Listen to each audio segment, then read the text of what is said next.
Hi, this is Dennis with Second Chance Tackle, and we've been having all kinds of bugaboos trying to get this video about a Penn Long Beach rebuild set up. So we're going to try again.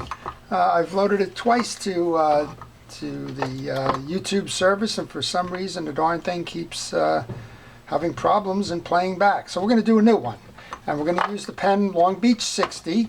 But the whole theme here is that the 60, the Long Beach 65, the DelMar 285, and the SeaBoy 85 all basically share the same mechanism. It's really a matter of just having the side plate differences and the handle differences, but inside they're almost identical. So we're going to start, we'll show you that. We're going to rebuild this reel. As you can tell, this reel has an issue here with some line that got trapped underneath the star adjuster key, which of course is making it perform poorly. But other than that, we're going to clean it up for us. We're going to redo it. If it needs drags, we'll replace the drags. We'll show you how to do the complete service on this. And again, if you have the 85, the 285, the 65, or in this case the Penn 60, they're all basically the same reel. Alright, so I'm just trying to take a little bit of that line out. We'll get it all in a little bit. Take the handle off. Now I like to take the handle off by reversing the star adjuster. That pushes the handle up without any kind of impediment there, and you don't have to worry about rocking and breaking the gear sleeve or stripping it up. Next off will be the nut, and then we can see that that line came out pretty easily. Alright, so you'll notice a couple of things as I go about taking the side plate screws off. The first is that I have a protective glove on. I like to wear that glove just to make sure that no oils and contaminants and that get on that hand. I've mentioned previously if I could work with it on the other hand, I would certainly do that, but for whatever reason I just can't get comfortable and can't get the feeling in that hand that I would like wearing that glove. So for now it's off as I search for other alternatives. Now when we're taking these screws out, you're going to notice that there's two different size screws. I'll take the last one from the side plate here, and I'll take the one from the reel seat over here, and I'll show you the difference. But when you go to reassemble this reel, make sure that you know that one is shorter than the other. And the reason for that is that you don't want the long screws into the reel seat, as they will protrude and potentially trap the line. So you can see that these belong in the cross bars. This belongs in the reel seat.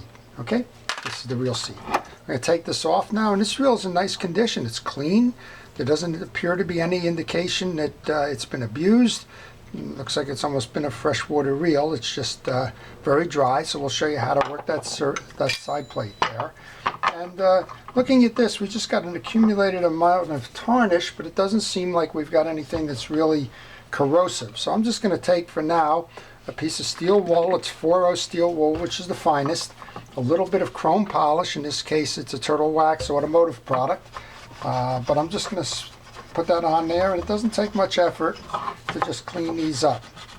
Now, if you wanted to do a full cleaning of this, and you don't want to watch me do a full cleaning of a reel, so I'm just going to kind of go quickly here. But you can remove the crossbars completely, and then apply, enough of that on the steel wool and that to make it shine. And again, you just you get the idea here. I don't need to do the rest of it, but you can see how that cleaned up nicely with just a minimal of effort and a little bit of chrome polish. So we'll take that off. You can also use that on the spool, and we're going to use that on the handle while we're at it, and the star adjuster, so we might as well do a little bit of that prior to reassembly. And again, this one looks like it's been more for freshwater use than it has salt water, because there's limited stuff. It actually looks like it's been sitting in somebody's garage or something for a while, because it's got some accumulated dirt. And that steel wool will work fine on that Bakelite knob as much as it will work on the metal pieces. So just go ahead and use the same piece there. And then on the back there'll be a little bit of junk there as well. So let's just go ahead and do that. And note that this reel used to be the workhorse of the charter fishing industry. Very durable.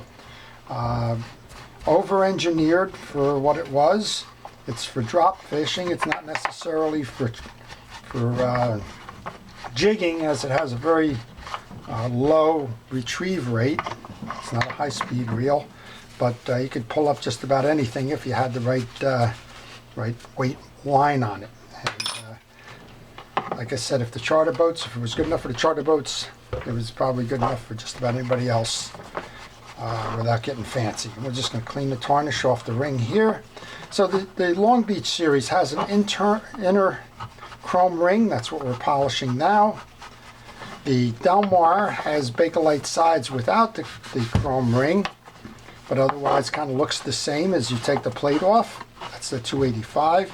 The 85 has a different handle and a plainer spool, probably the plastic spool or at least a metal spool, but a little bit more lightweight in the spool. But other than that, if you take the gearing off, you can pretty much switch any of those bridges and any of the pieces in there for the others. Okay, I'm enough of that cleaning there. So let's just review what we've done so far. We've taken it apart, put the pieces in our parts tray, and we're over to the bridge. We just pulled off the gear sleeve there, cleaned it up a little bit. And notice a couple of things here that are not obvious. One of the things is, if you don't work on these reels, you don't know them, then take pictures. And I am taking pictures because of the camera that we have in this video. You can also go out to the internet, to mysticparts.com, among other places, and you can get the reel schematic for this, which will show you the burst diagram for these reels. We're going to take the bridge off now. The bridge has got two different screws as well, so mental note here.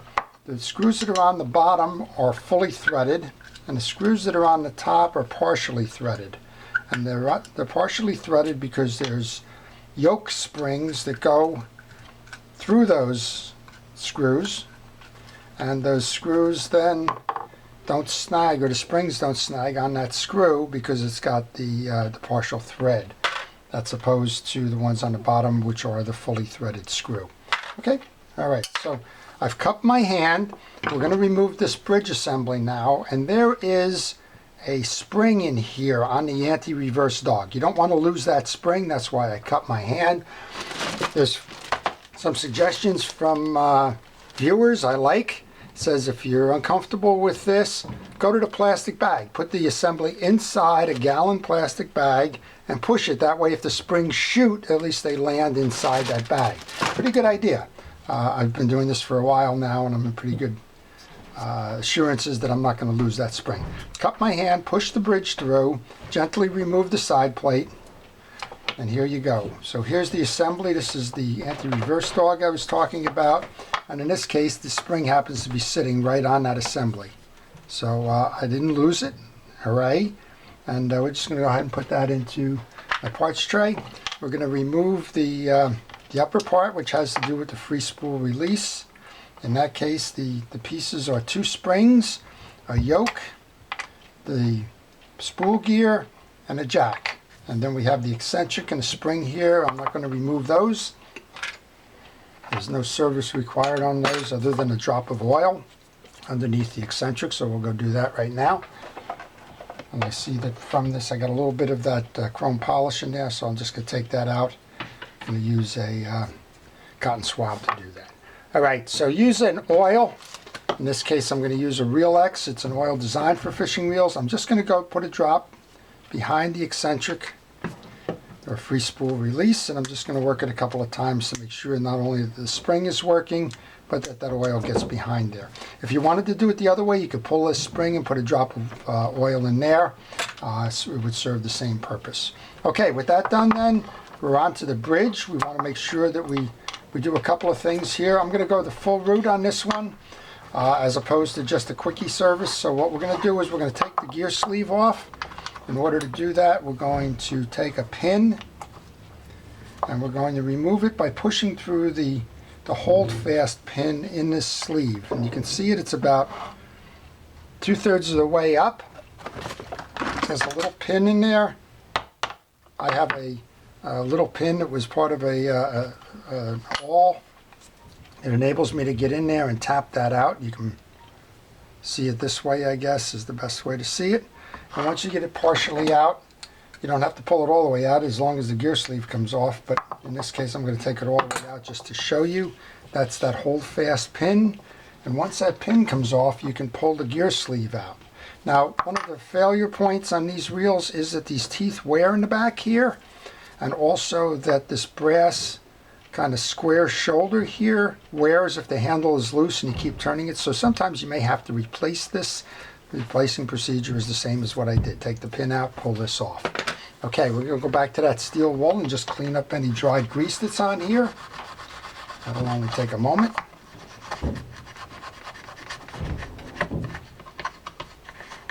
And then we can reinstall that. I don't like to leave small pieces and parts around too much, so we're going to just do that. To reinstall, take a grease. In this case, this is the Penn Precision Reel Grease. Make sure the grease you're taking is for fishing reels. Doesn't have to be Penn. Just make sure that it's a fishing reel grease. And just put a little bit on the shaft. That's the way it comes from the factory. If you didn't remove that gear sleeve, then you could oil that. But in this case, we removed it, so you can go ahead and put that grease on. Put this back on to make sure that it spins freely. And then go find that silly little pin. And this is why I use a parts tray, because those things are somewhat lonesome and tend to get lost. So I just found that pin. Sliding up and down on my hand here. I'm going to put that pin back in just the way we found it.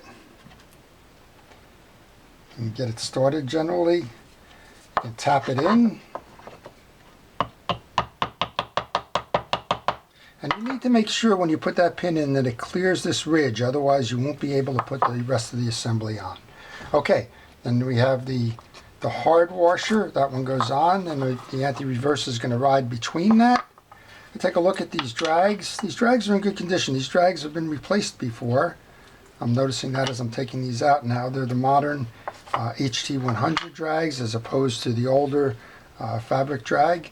You just want to make sure they're cleaned. In this case they're cleaned. It's tarnished but clean. And go ahead and put the main gear back on. Now, you can or you don't, but you don't have to use a drag grease to keep the drags flexible. And that's what I'm going to do. I'm just going to dip it in there a little bit. There's a lot of different ways you can do it. Use the gloved hand. Another reason why I have that gloved hand, I don't worry about getting the lubricants and oils on it. And you just want to put a sheen on there. The whole idea of the drag grease is to keep those washers flexible. Okay, we put the first one in. This is how the rest of them go in then. There's a metal washer. There's the second fabric washer. There's an eared or keyed washer which goes in the middle. Then there's the fabric washer again, the top washer, and then the cap washer. So it's time now for the metal washer. Again, nice and clean. If they weren't clean, go ahead and use that steel wool. Take the second one of these. We're going to dip that in. We're going to use the same procedure here. And if you get too much grease on there, don't put it in. It's only going to squeeze out. Grab a little paper towel, wipe that excess grease off. Put that back in. The eared washer. There's two little slots inside the main gear here. Make sure that you land those tabs in it. You can see it's clearer now when you put that in. Make sure that those go into it. And then the last one here, and I'll put the cap on this, put that out of the way. Make sure that you do that. And again, if you have any extra, just brush it off. The whole idea is to keep these washers flexible, not allowing them to dry out and crack. There's your last one. Here's our cap now. And then we'll go up top here. We'll finish this side. So we've already oiled the eccentric. Let's come over here then and reinstall this. There's a little bit of dried grease on here. Try that paper towel first.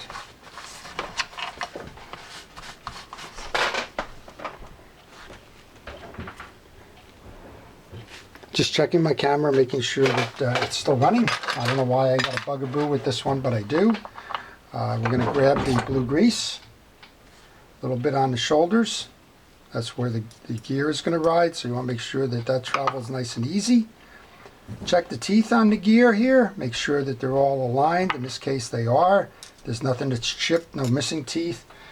Put a little bit of the blue grease onto the teeth as well. You don't have to get it in all of the teeth. Go over and grab the two springs that belong here. And I'm hearing something on my camera now, so I'm going to shut that off. And I'm going to come back and just restart this for a second one, and then we'll merge those videos. But I don't want to lose this here. For some reason this camera, when I get out around 14 minutes, just tends to do that. Figure it out, I'm sure it's in the settings somewhere. Okay, so we came back, we did that, we put a little bit of grease, checked the teeth, got the yoke set up here. We're going to put a little bit of blue grease into the bearing here as well. Put oil in there if you like. We're going to grab the yoke assembly, push down on that yoke assembly, take the jack. I like to put it in with the eccentric up. And that's how we found this when we started the exercise. So that's the assembly here. Okay, so then the last part then is just making sure that we have the anti-reverse dog set. That's the spring and the dog. There was a little bit of junk on this dog, so I'm just going to wipe that off at the moment. And we're going to start that reassembly now. So you start by taking the fully threaded screw, and that goes into the hole opposite you when you have this upside down. We'll push down on the jack assembly. We'll take the bridge, install it underneath as such, and rotate it about half the way. Once we do that, then we have this compressed so that we can put the anti-reverse dog in. The anti-reverse dog slips in like this behind that hard washer onto those steps on the gear sleeve, and you'll notice there's a cavity here. That's where the spring goes for the anti-reverse, and that's that little guy there that has been laying on my deck. And this is a spring, so that's the operative word of it. Watch out, it will spring. Okay, and that's properly set for the spring. When you do that, complete the rotation, line that screw up with the hole in the bridge, and do just a turn or two. Don't do the whole thing, because you've got other screws that have got to go in, and there's a tight tolerance on these, so you want to make sure that, that they work. Look through there and see if you have a complete clearance. Sometimes that yoke gets out of place. Use a little centering pin to straighten that out if that's a problem. And then go ahead and tighten that down. And if you don't feel it grabbing right away, go take a look from the other side, make sure that it's in. And if you'll notice, I'm using a crosshatch pattern here. So I'm going bottom, top. I'm going to go bottom on the other side. And then we'll go top on the other side. And again, I'm just doing it until it catches. I'm not fully tightening these down because you need to play in that bridge sometimes to get all of these together. Okay, now that it's down, I'm going to reverse that tightening sequence, and I am going to tighten them fully. So we'll come back up, come back down, keep equal tension on that bridge. All right, and then the only thing I need to do before we button this reel up then, I'm going to take that steel wool one more time because I got a little bit of accumulated stuff on here. I'm just going to wipe that down with that steel wool. Now if you have a kitchen scrubby pad and it's not bad tarnish, go ahead and use that, and use something like this, a Purple Power, which is a degreaser. You don't need to use the automotive polish, but if you're doing this activity, you might as well clean it up completely while you're at it. So, all right, so that's a nice job there. We're going to take the gear sleeve then, or the ferrule I like to call it. I'm not sure what that's maybe called a gear sleeve. We're going to put this back on, the star adjuster nut. Now if I didn't put the grease in there, this would be the time to put the oil inside that sleeve, but we did put the grease in. We want to put a little bit of grease on the back end of this. And again, this one's really clean for age, so that's a nice thing. Take the spool that we have, going to run that spool on, and then this is in the off position, and I like that when we go to close it up. It just makes it easier to center the screws. You're not fighting the yoke assembly. And remember now, we've got two different size screws here. We've got a big screw, they go in the crossbars, 4 of them. We got a smaller length screw, a shorter screw I guess, they go into the real seat. So I've got a big one, and we're going to do the same thing here that we just did with that bridge. We're not going to put them all around in a circle. We're going to go from one side to the other, and we're going to get them set. So these reels are great. If you want a heavy-duty reel, I could say that the only weakness that I've found in this reel is in this side plate here, that it tends to, if it gets banged, it tends to shatter. So, and you can't get them anymore. This reel's probably 30 years old now. Maybe you can find it on eBay, but they're out of stock on those. So if you have a shattered side plate on the non-gear side, very difficult to find one of those these days. But that seems to be the only weakness here. Otherwise, if you're talking about fishing, you snag up or you got a heavy weight on it, as long as the line is appropriate, this reel is going to pull it in. Again, it's a low retrieve rate. I want to say 2.9, something like that, 2.7 to 1. It's nowhere near the high-speed retrieves that come on many of the popular reels today. But if you're bottom fishing out there and you're looking for some big fish and a solid reel, it's kind of hard to beat the Long Beach series. Same thing with the others that we've mentioned that this applies to. Even the Penn 85, which was their introductory level, they're all very well done mechanically. It's just that the side plates or the handles or the trim accessories were different. All right, I got them all in. Now I'm going to tighten them down. I'm going to tighten them down the same way that I did before. I'm just going to kind of go in that X pattern, making sure that they're all there. And then I'll give it a spin, make sure that it works. And we got a nice even reel here. We'll go ahead and put the handle back on. Get that handle screw, put that in. And that's it. This is how you can rebuild any of that line. So again, the Penn 60, 65, the 285 DelMar, the 85 SeaBoy. They all follow that same process and pretty much use the same parts. You may find, if you have an older version of one of those reels, that the anti-reverse dog has a flat spring and not the coil spring that was in this one. If you do find that, go to one of my other videos, how to set the anti-reverse dog spring. It's in my library and it will show you just how to do that. Okay, last thing we want to do on this, and this is a nice looking reel, the last thing we want to do is just check that there's a little bit of play in that spool. You don't want to tighten that down all the way. You want just about that amount of play. That's going to ensure that it runs nice and smooth. If you do need to adjust, this is the adjuster. In addition to being a bearing, you would tighten it to make it tighter. Turn it counterclockwise to make it looser. Okay, so that's it. Hopefully YouTube will be kind to me this time and it'll post without having an issue in the playback. Hopefully, I mean, I'm becoming an expert at doing these things just because this is like the second or third time I've done it. Tried to load it and had a problem with it. So yeah, I'm looking for subscribers. If you like this, please subscribe. Indicate that you like it on the YouTube screens there. Please push that little bell there. It's the subscriber. Tell your friends about it. I'm trying to increase my subscription base. So tell your fishing buddies about it and ask them to subscribe as well if they enjoy the channel. So with that, I thank you for watching. This is Dennis with Second Chance Tackle. Please stay tuned for more.